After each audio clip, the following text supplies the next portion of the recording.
Aaron Conrad joins us now after talking with the director of the School of Energy at the University of Tulsa. So, Aaron, what are the experts saying? Well, Mike and Karen, the experts are saying while we are still paying 30 cents less than we were just a year ago, but the increase in cost does have people paying attention.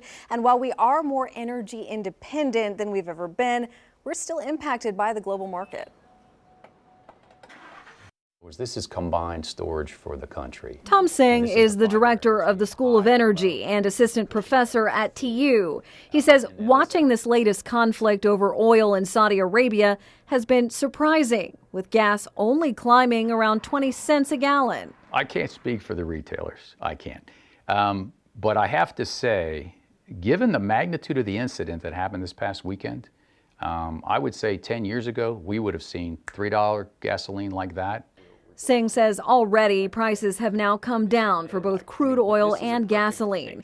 He says what happens next is up in the air. The problem becomes now, what is the reaction to what has occurred? So while we hear the U.S. is energy independent, are we really? Singh says not completely. As of now, we produce about 12.5 million barrels of oil a day and consume about 17.5. So we make up about 2/3 of our need. We still import and export with the global market, including Saudi Arabia, but on a very small scale.